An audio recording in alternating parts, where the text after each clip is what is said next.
चलो लॉकडाउन का मजा लीजिए। Human excretory system.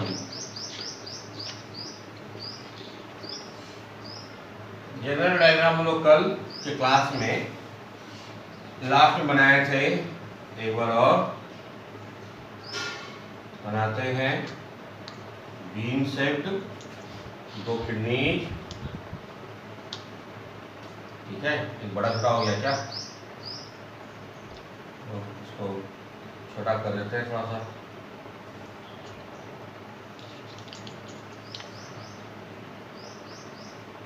ठीक है, ये यूरेटर,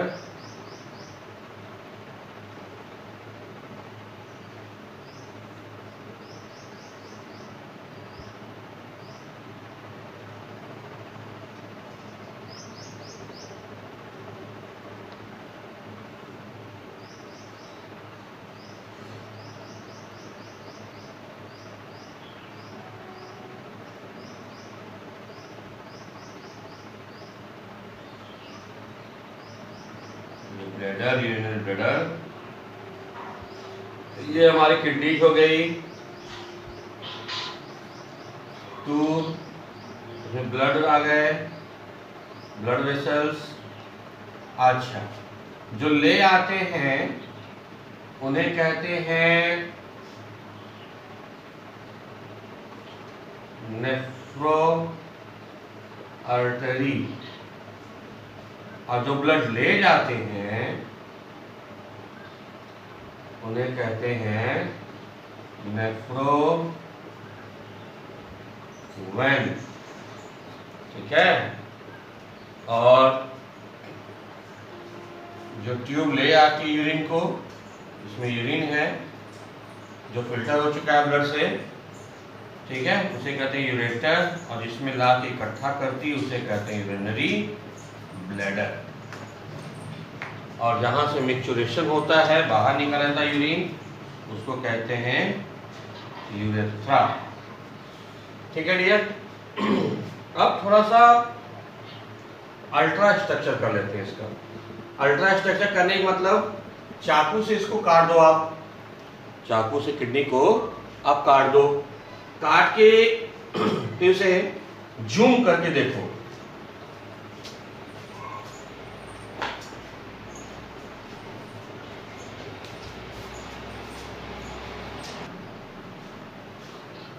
काट के जूम करके देखो, तो ये तो निकला हुआ यूरेटर। अब इसमें आप देखोगे ऐसे एक लाइनिंग से होती है, जिसके बाहरी पार्ट को बोलते हैं कॉर्टेक्स। ठीक है, थोड़ा सा टफ पार्ट होता है ये, और भीतरी भाग को कहते हैं मेडुला। और ये थोड़ा सा कोनिकल शेप लिए रहते हैं, ऐसे कोनिकल शेप, ऐसे कुल 5 से 7 होते हैं। ठीक है, ऐसे कोनिकल शेप, और इनमें जो है इस तरह से ऐसे कई स्ट्रक्चर्स लगे होते हैं। ठीक है, इसमें बहुत सारे स्ट्रक्चर्स लगे होते हैं, करीब 5 लाख के आसपास। अब उतना बनाएंगे तो बहुत टफ डायग्राम हो जाएगा, बड़ा कॉम्प्लिकेटेड हो जाएगा। ठीक है, ऐसे स्ट्रक्चर्स लगे होते हैं, और यही स्ट्रक्चर जो है फिल्ट्रेट करते हैं ब्लड को। ब्लड को फिल्ट्रेट करते हैं, और यहाँ पे उस फिल्ट्रेट को क्या करते हैं, बाहर निकालते हैं। ठीक है, इस फिल्ट्रेट को बाहर निकालते हैं, इसे फिल्टर करके निकालते हैं। तो ये आता है, इस हिस्से को कहते हैं पेल्विस। इस पेल्विस में आते हैं, और पेल्विस से ये इकट्ठा होकर कहाँ जाता है, यूरेटर में, यूरेटर जाता है यूरिनरी ब्लैडर में। तो ये जो एक एक यूनिट बना हुआ है जो फिल्टर कर रहा है ब्लड को, इसे एक यूनिट को बोलते हैं नेफ्रॉन।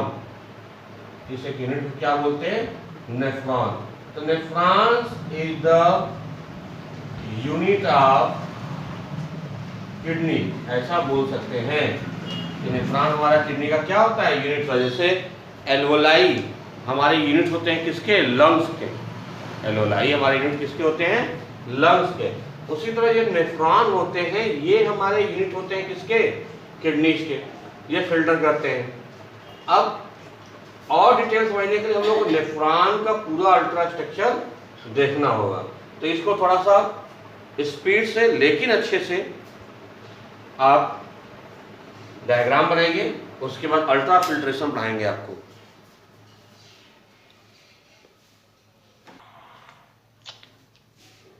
चलो अब इसको देखो, स्ट्रक्चर देखो। ये स्ट्रक्चर हमारा कुछ कैप्सूल की तरह है और ये ऐसे आएगा और हालांकि ये बहुत ज़्यादा क्वाइल्ड होता है, लेकिन हम सीधा सीधा बना रहे हैं। अच्छा, बहुत नीचे नहीं जा सकते हैं। ओके, ये हमारा काफी मतलब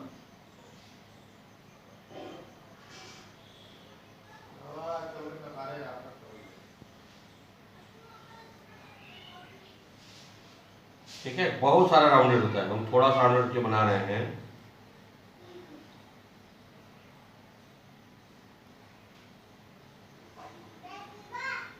और ये ऐसे, अब इसके साथ कई सारे निकले हुए हैं ऐसे। ये जो ब्रांचेज बना रहे हैं, ये ऐसे ब्रांचेज, ये ब्रांच, ये ब्रांच। इन ब्रांच का मतलब ये हो गया कि बहुत सारे नेफ्रॉन जुड़े हुए हैं। इसी तरह से बहुत सारे नेफ्रॉन के साथ जुड़े हुए हैं। ठीक है, और इनमें एक ऐसे ट्यूब आया हुआ है मोटा सा, और यहीं से निकला होता है। ये इसके रिस्पेक्ट में होता है पतला सा। ये होता है अफरेंट आर्टरियोल। ये होता है इफरेंट आर्टरियोल। ठीक है, ये होता है अफरेंट आर्टरियोल, ये होता है इफरेंट आर्टरियोल। और इसे ये कैप्सूल की तरह है, ये बाहर से बना रहे हैं तो ये कैप्सूल की तरह है। तो इसे कहते हैं बोमेंस कैप्सूल। बोमेंस कैप्सूल। ठीक है, और ये इतना एरिया ऊपर कॉर्टेक्स का है। ध्यान देना, ऊपर ये एरिया किसका है? कॉर्टेक्स का। हम इसको निकाल के जूम कर लिया ना भाई। ऊपर का हिस्सा कॉर्टेक्स का है, नीचे का हिस्सा मेडुला का है। और नीचे ऐसे देखो लूप बन गया है, तो इसे कहते हैं loop of Henle. Loop of Henle, loop of Henle. ठीक है, अब ये जो आता है, इसमें ये हाईली क्वाइल्ड है। इसको भी चाकू से हम काट दें और जूम करके देखें तो ये हाईली क्वाइल्ड होता है और ये बहुत सारे ब्रांचेज में बढ़ जाता है। बहुत सारे फाइन में बढ़ जाता है। ठीक है, और इससे ब्लड आता है और इससे ब्लड जाता है। अब ये भयानक एकदम बढ़ गया है, कैपिलरीज में एकदम जाल में बढ़ गया है। ठीक है, तो अब जिसके अंदर ये है, जैसे सब काट देंगे तो दिखाई देगा कि ये इसके अंदर ऐसे कैप्सूल है ना भाई, ऐसे ऐसे ये।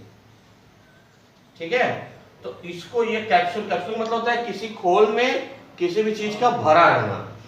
ठीक है, तो अब इसको बोलते हैं, ये जो जाल है इसको बोलते हैं ग्लोमेरुलस। ग्लोमेरुलस।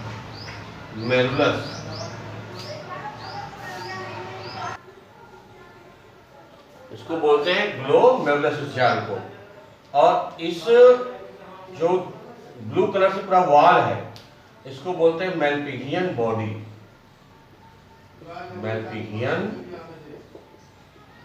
बॉडी यानी मेल्पिगियन बॉडी और ग्लोमेरुलस को मिला के बनता है बोमेन्स कैप्सूल।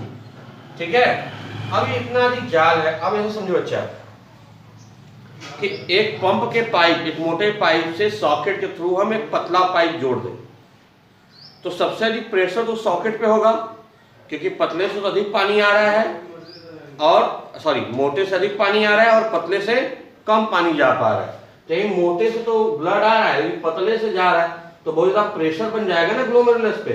जब बहुत ज्यादा प्रेशर बन जाता है तो इस प्रेशर की वजह से इससे H2O वाटर, यूरिया, ठीक है, प्लस हमारे सब हार्मोन्स, साल्ट्स, ठीक है, कुछ मात्रा में शुगर्स, ये सब फिल्टर हो जाते हैं।